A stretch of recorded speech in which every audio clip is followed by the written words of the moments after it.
हे what's up guys, welcome back once again.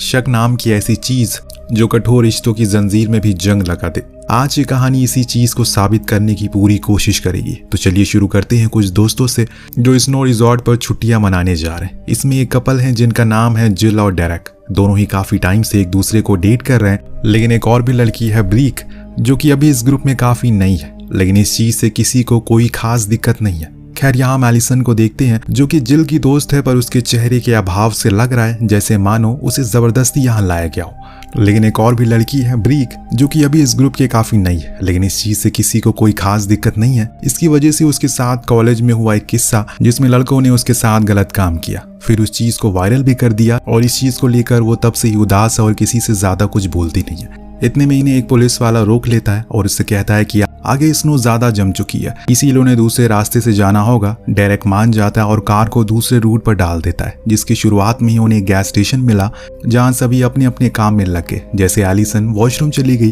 तो जिल बाहर उसका इंतजार करने लग गया। वहीं दूसरी तरफ दुकान पर ब्रीक जिसे कि एक पैम्फलेट मिलता है जिसमें विच ट्रायल के बारे में लिखा हुआ था। दरअसल आज से तकरीबन 100 साल पहले इसी गांव में, या फिर यूं कहें वेस्टर्न कंट्रीज के हर एक छोटे टाउन में अफवाह फैल गई थी जो भी लड़कियां पैदा होगी वो विच होंगी, इसीलिए सभी लोग जानबूझकर उन्हें फांसी पर लटका दिया करते हैं और ऐसे में कई लाख लड़कियों ने अपनी जान गंवा दी। ये चीजें ब्रीक को काफी इंटरेस्टिंग लगती है, इसीलिए वो पैम्फलेट को अपने पास रख लेता है। इस दौरान बाहर खड़ी जिली को एक हंटर दिखाई दिया जो अपनी जीप पर मरे हुए बियर को लेकर जा रहा था। ये देख जिली से रहा नहीं गया, उसने उसे पूछ लिया कि विंटर में तो बियर का शिकार करना गैर कानूनी है क्योंकि ये टाइम उनका हाइब्रिड करने का होता है। तो वो हंटर जवाब देता है कि इंसानों ने पूरी साइकिल खराब कर दी है और इसीलिए अब वो हाइबरनेट करने के बजाय हमारे ऊपर हमला करके हमें खा रहे, इसीलिए बेहतर है कि हमें उन्हें मार देना चाहिए। उसकी ये बात सुनने के बाद जिल तो अपना आपा खो देती है, उस पर चिल्ला देती है। ये बहस ज्यादा बढ़ने से इससे पहले वहां डेरेक आ जाता है कि खाना खाओ, अपना मूड क्यों खराब कर रही हो, चलो कार में चलो। टॉड कार में बैठकर सभी को बताता है कि उसके दोस्तों ने एक शॉर्टकट बताया उस रिजॉर्ट तक पहुंचने का जो काफी मजेदार भी होगा, तो अगर तुम लोग कहो तो मैं वहीं से चलाता हूँ। लेकिन जिल थोड़ा हिचकिचाती है, परंतु डेक बोलता है इससे टाइम बचेगा हमारा और हम जल्दी पहुंचेंगे तो इससे अच्छी बात क्या होगी। मतलब ये सभी लोग उसी शॉर्टकट की तरफ अपना रुख कर लेते हैं और यहाँ से शुरू हो जाता है इस कहानी का असली थ्रिल। लेकिन यहाँ कोई मॉन्स्टर या फिर जानवर नहीं आएगा इन पर हमला करने के लिए, बल्कि आज आप खुद देखेंगे खुद इंसानों को जानवर बनते हुए। बस सब्र रखिए। सफर के दौरान फिलिप्स जो इन्हीं में था वो जिल को टेक्स्ट करता है कि तुम्हें अभी डेरेक को सच क्यों नहीं पता है, लेकिन जिल उसकी मैसेज को देखकर उसे अनदेखा कर देता है।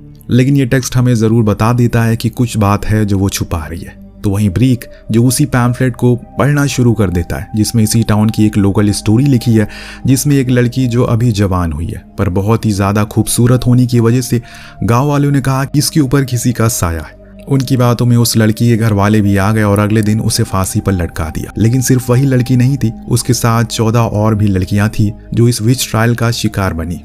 इस कहानी को सभी मजाक का पात्र बनाकर उड़ा देते हैं कि तभी इनके सामने नो क्रॉसिंग का साइन आता है, जो देख जिल कहती है अब हमें वापस चलना चाहिए क्योंकि धीरे धीरे रास्ता सुनसान और खराब होता जा रहा है। लेकिन टॉड नहीं सुनता। अब डेरेक खुद ड्राइव करता है और नो क्रॉसिंग को अनदेखा करके आगे बढ़ जाता है। तो वहीं दूसरी तरफ वो शिकारी भी अब उसी जंगल में घूम रहा था। इधर एलिसन को रास्तों में कुछ बहुत ही अजीब सी चीजें नजर आना शुरू हो जाती है। हालांकि बाकियों के लिए वो चीजें काफी नॉर्मल सी थी, लेकिन न जाने उसे इन चीजों में ऐसा क्या नजर आ रहा है जिससे वो डर कर सो जाती है। इन्हें इस रास्ते पर चलते हुए 2 घंटे से ज्यादा का समय हो चुका है, लेकिन अभी भी ये अपनी मंजिल पर नहीं पहुंच पाए। सभी को लगने लगता है कि शायद वो भटक चुके हैं। इस चीज से अब डेरेक भी गुस्सा होने लगा था क्योंकि बार बार वो एक ही जगह पर लौट कर आ रहे थे जो चीज उसे परेशान कर रही है। इसीलिए वो दोस्तों से कहता है तुम लोग अपने मोबाइल में चेक करो कि किसी पर नेटवर्क आ रहा हो, वो हमारी मदद कर सकता है। तो जिल एलिसन को नींद से जगाने की कोशिश करता है, लेकिन वो तो गुस्से में उसे थप्पड़ जड़ देता है। हालांकि इसके लिए उसे बाद में माफी भी मांग ली। जिल ने माफ भी कर दिया क्योंकि उसे पता था कि उसमें कोई उसकी गलती नहीं है। अभी उसकी दिमागी हालत ठीक नहीं है, इसीलिए वो ऐसे इरिटेट हो रही। इसी चक्कर में डेरेक का ध्यान भटक जाता है, जिसके कारण कार जा टकराती है एक पेड़ से और वही धंस जाती है। इस चीज का गुस्सा टॉड डेरेक पर निकालता है क्योंकि वो गाड़ी वही चला रहा था। लेकिन बाद में चीजें जब शांत हुई तो हल्की फुल्की एक एक करके ये लोग बाहर आए। सबने फैसला किया कि वो एक टीम की तरह काम करेंगे और साथ में बर्फ को हटाएंगे ताकि इस कार को बाहर निकाल सके। इसीलिए अब सभी काम पर लग गए। इस बीच जिल वॉशरूम के लिए किनारे पर गई। वहां उसके पीछे अचानक से फिलिप आ गया।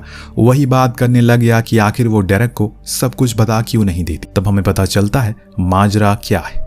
दरअसल जिल अब डेरेक से अलग होकर फिलिप के साथ रहना चाहती है और ऐसे काफी टाइम से चल रहा है, लेकिन उसे सही समय नहीं मिल पा रहा है। इसीलिए वो उसे समझाती है कि घर जाने पर वो सबसे पहले इसी काम को करेगी। इतने में लोग नोटिस करते हैं कि एलिसन कहीं दिखाई नहीं दे रही है। अचानक कहाँ चली गई, वो सब उसे ढूंढने में लग गया और तब जाकर उन्हें एक मरे हुए जानवर के पास बैठी मिली। जिल फौरन उनके पास गया और कहा कि चलो तुम यहाँ क्या कर रही हो, लेकिन एलिसन उसे कोई जवाब नहीं देती, बस उस जानवर को बड़े ही अजीब तरीके से छूती रहती है। लेकिन एक समय पर उसे उल्टियां होने लगती है, इसीलिए ये लोग फौरन उसे कार में लाकर बैठा देते हैं। लेकिन अब उसका बिहेवियर बहुत ही बदला बदला सा लग रहा है। आंखों के नीचे कालापन छा गया, मुंह सूख कर लकड़ी हो चुका है। इस दौरान ये लोग कार को भी बाहर निकाल लेते हैं, लेकिन अगले ही पल डेरेक मरते मरते बचता है। इस चीज को कसूरवार वो एलिसन को ठहराता है, क्योंकि वो ही कार में बैठी थी। लेकिन बाकी के दोस्त बीच में आकर उसे शांत करते हैं और इस चीज से जिल भी उसे खफा हो जाती है। तब वो सभी से कहता है कि हमें अब कुछ करना पड़ेगा, क्योंकि इस बार कार को बाहर निकालना मुमकिन नहीं लग रहा। अच्छा सभी चेक करो क्या किसी के फोन में नेटवर्क आ रहा है। तब उसे भी फिलिप्स के बारे में पता चल चुका था, इसीलिए एक साइड में ले जाकर वो उसे कई सवाल करता है। हालांकि फिलिप्स उसे समझाने की बहुत कोशिश करता है, लेकिन डेरेक कहाँ उसे सुनने वाला था, उसे धमका भी दिया ये कहकर कि वापस जाने पर वो उसकी स्कॉलरशिप कैंसिल करवा देगा, अपने डैड से कहकर, क्योंकि उसने जो किया उसकी यही सजा है। ये बात फिलिप्स को बहुत बुरी लगती है, तो वो अभी अपने अंदर छुपाया हुए उस राज को उसके सामने बोल ही देता है। दरअसल जिस रात एलिसन के साथ वो सब कुछ हुआ, उस समय वहीं पर डेरेक भी मौजूद था, लेकिन उसने उसे बचाने की एक भी बारी कोशिश नहीं की।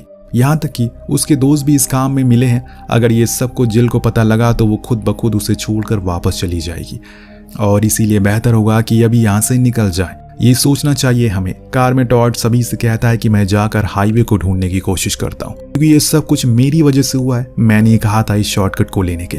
हालांकि उसके दोस्त उसे जाने से मना करते हैं, लेकिन टॉड ने मन बना लिया है। तब एलिसन बोल पड़ती है कि वो भी उसके साथ जाएगी। हालांकि उसकी तबीयत ठीक नहीं है, इसीलिए सभी ने उसे जाने से मना भी किया। लेकिन आखिरी समय पर पता नहीं एलिसन के मन में क्या आया, वो जाने के लिए तैयार हो गई। खैर सभी अब टॉन को अलविदा कहते हैं। फिर वो चला जाता है। अब कार में बचे हुए लोग बैठे इंतजार में लग गए, कब वो वापस आए कुछ पैगाम लेकर, और कब हम इस जगह से वापस अपने घर जाएं। इन्होंने पिछले 4 घंटे से हीटर चलाया था, जिसे देखते हुए फिलिप्स डेरेक से कहता है कि उसे अब हीटर को बंद कर देना चाहिए, वरना उनकी बैटरी और फ्यूल दोनों ही खत्म हो जाएंगे। पर वो तो पहले ही उसे चिढ़ा पड़ा है, इसीलिए उसकी एक नहीं सुनता। कुछ पल बाद इन्हें कुछ अजीब सी आवाजें सुनाई देती है, जैसे कि कोई गुर्रा रहा हो। डेरेक हिम्मत करके हेडलाइट को ऑन करता है तो दहल गया, क्योंकि सामने एलिसन पड़ी थी पूरी खून से लथपथ। जिल फौरन जाकर उसे अंदर लाता है और उसके मुंह पर लगे खून को साफ करता है। टॉड का भाई उसे अपने भाई के बारे में पूछता है, लेकिन वो तो कुछ बताने को राजी नहीं थी, बस अजीब अजीब सी आवाजें निकाले जा रही है। अगले ही पल उसे दौरे पड़ने शुरू हो जाते हैं, जिसमें उसके मुंह से झाग बाहर आ रहा था। ब्रिक फौरन उसे दवाइयां खिलाती है, तभी उसकी उंगली को ही काट लेती है जिसे फ्री करने के चक्कर में ब्रिक एक रॉड से जा टकराई, जो उसके गले में घुस गया। लेकिन समय रहते फिलिप्स उसे बाहर निकाल देता है, और इसीलिए उसे ज्यादा चोट नहीं आई, या फिर आई होगी, ये तो हमें आखिर में ही पता लगेगा। फिलहाल अब इन सारी चीजों को देख सारा दोष डेरेक एलिसन पर डाल रहा था। हो सकता है कि वो किसी बुरी शक्ति के कब्जे में हो, जिसने ये सब कुछ जानबूझकर किया हो, लेकिन जिल को ऐसा नहीं लगता। उसकी बस दिमागी हालत ठीक नहीं है, क्योंकि उसके साथ जो कुछ भी हुआ पिछले महीने में वो बर्दाश्त के बाहर था। तब फिलिप्स बोल पड़ा कि उसके भाई को भी दौरे पड़ते हैं, लेकिन वो उस दौरान ऐसी अजीब अजीब आवाजें नहीं निकालता था। किसी को कुछ समझ नहीं आ रहा है कि ये सब क्या हो रहा है। इस बीच मैक, जो कि टॉड का भाई है, वो अपने भाई को ढूंढने अकेले ही निकल पड़ा जंगलों में, जहां कुछ दूर चलने के बाद उसे कुछ खून के धब्बे दिखना शुरू हो गए। वो उसके पीछे करने लग गया। धीरे धीरे करके माहौल एकदम से डरावना बनता जा रहा है, क्योंकि आगे क्या होगा उसे खुद भी नहीं पता। और अभी जो कुछ भी एलिसन के साथ घटित हुआ, वो देखने के बाद वो और भी ज्यादा डर गया है। लेकिन फिर भी मैक ने हिम्मत बनाई और आगे एक कदम बढ़ाता चला गया कि तभी उसका पैर एक ट्रैप में फंस गया, जिसके कारण वो वहीं गिर पड़ा। वहीं दूसरे सीन में डेरेक एलिसन के हाथ बांध देता है, क्योंकि उसे डर है कि शायद जो कुछ भी हो रहा है वो उसी की वजह से हो रहा है। इस बीच फिलिप ब्रीक के लिए पानी लेने जाता है, तब जिल को अकेला पड़ा देखकर उसे झूठ कह देता है। फिलिप्स उस दिन मौजूद था जिस दिन एलिसन के साथ वो हादसा हुआ, और उसे पता था कि उसकी वीडियो भी बन रही है, लेकिन उसने किसी को कुछ नहीं कहा और ना ही आज तक किसी को कुछ बताया। ये सब सुनने के बाद जिल का भरोसा उठने लगता है फिलिप्स के ऊपर से, और बस यही तो चाहता था डेरेक। अचानक से एलिसन कहती है कि उसने अभी अभी डेरेक को देखा। ये शब्द सुनने के बाद डेरेक बेहद परेशान हो जाता है। ऊपर से अब कार का फ्यूल भी खत्म हो गया, जिसके कारण अब हीटर काम करना बंद कर देता है। पर एलिसन की अजीब सी भाषा बार बार डेरेक को डरा रही थी। हालांकि वहां जिल भी था, उसे तो कुछ भी नहीं हो रहा है, पर डेरेक बहुत ही ज्यादा डर रहा है। इसीलिए वो टेप से उसके मुंह को बंद करने की सलाह देता है। खैर वहां पर मैक एक पत्थर की मदद से जाल को तोड़ने में कामयाब हो गया, लेकिन इस चीज के कारण उसके पैर में एक गहरा जख्म बन चुका है। इसकी वजह से वो अब चल तक नहीं पा रहा है, खुद के पैरों पर खड़ा तक नहीं हो सकता, इसीलिए रेंगते हुए वो आगे बढ़ता है। तब उसे मोड़ पर अपने भाई की लाश दिखी जो बड़ी ही बुरी हालत में थी। उसकी ऐसी दुर्दशा को देखकर उसके तो होश उड़ जाते हैं कि ऐसा कौन कर सकता है भला। और इधर जिल और डेरेक में तू मैं शुरू हो जाती है, क्योंकि जिल डेरेक को एलिसन के मुंह पर टेप लगाने नहीं दे रही थी। तभी एलिसन बड़बड़ाती है कि तुम में से कोई नहीं बचेगा। इतना सुनते ही डेरेक को आ जाता है गुस्सा, वो सीधा बाहर निकलता है, एलिसन को भी बाहर निकालने लगता है, लेकिन तभी जिल आकर उसे रोकती है और तभी जंगल में से फोन की रिंगिंग की आवाज आती है। ये सुनकर डेरेक और बाकी के लोग भागते हुए आते हैं। तभी इधर कार के अंदर घायल ब्रीक को कुछ बहुत ही डरावना दिखाई देता है। एलिसन अब बुरी तरह से खुद को शीशे पर पीट रही है, जो देख उसकी तो सांसें थम गई। खुद के बचाव के लिए उसने स्टिक उठाई, तभी अगले ही पल उसके सामने एलिसन आ गई।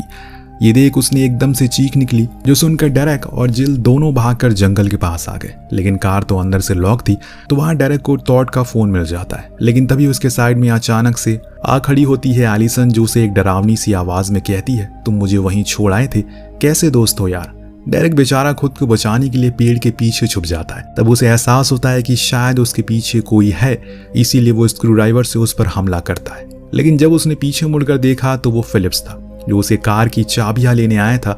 यानी कि अब यहाँ से खेल शुरू हो चुका है, मौत। बस देखते जाइए कौन कौन मरता है। अब तब तक जिल ने कार के विंडो को तोड़ दिया, लेकिन जब वो अंदर घुसी तो वहां पर एलिसन नहीं थी। लेकिन उससे भी बड़ी बात ये थी कि ब्रीकी मर चुकी है। इतने में वहां पर डेरेक घबराते हुए आता है। वो बार बार बस यही कह रहा था, वो हम सभी को मार देगी, मुझे तो बिल्कुल भी नहीं छोड़ेगी, क्योंकि मैंने उसे उस दिन देखा था, लेकिन मैंने उसके लिए कुछ भी नहीं किया। वो इस बात का बदला ले रही है। पर जिल उसे शांत होने को कहती है और पूछती है कि फिलिप्स कहाँ है, पर वो कुछ नहीं बताता। तभी उन्हें बाहर से किसी की आवाज आती है। ये शायद वही थी। इस बीच हम उसी हंटर को देखते हैं जो अपने लगाए हुए जाल को फ्री करने के लिए जाता है, और तब उसमें उसे टॉड की लाश फंसी मिलती है, जो देखकर वो खुद शौक था। इधर जिल अब अकेली ही जंगल में बढ़ती है ताकि किसी से मदद मांग सके, पर बीच में जब उसे फिलिप्स की लाश दिखी तो वो पूरी तरह से टूट गई, क्योंकि ये सब हो जाएगा उसे कभी पता नहीं था। तभी उसके सामने हेडलाइट दिखी, लेकिन इससे पहले कि वो उस तक पहुंच पाया, वहां पर एलिसन आ गई, जिसका चेहरा किसी शैतान की तरह लग रहा था। पर वो उससे कहती है कि तुम मुझे देखकर घबरा क्यों रही है, मैंने कुछ भी नहीं किया,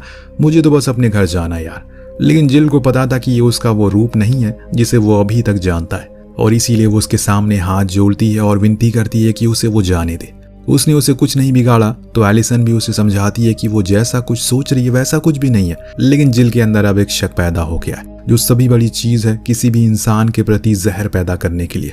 जिल ने उसी स्टिक से एलिसन को मारना शुरू कर दिया। वो उसके सामने गिड़गिड़ाती रही, उसने कुछ भी नहीं किया, लेकिन वो नहीं मानी, और उसी शक में उसने उसे जान से मार दिया। इतने में वहां पर वो हंटर भी आ गया तब तक, लेकिन दोस्तों देर हो चुकी थी। एलिसन मर चुकी थी, ग्रुप में जितने भी लोग थे सब मर गए।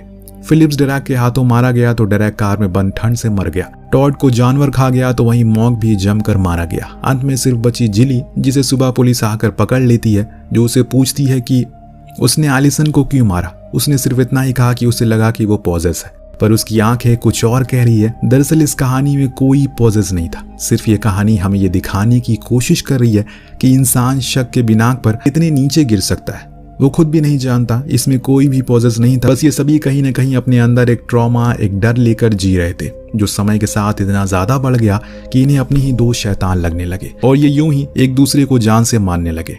आपको कहानी कैसी लगी हमें कमेंट करके जरूर बताइएगा। मिलते हैं अगली वीडियो में।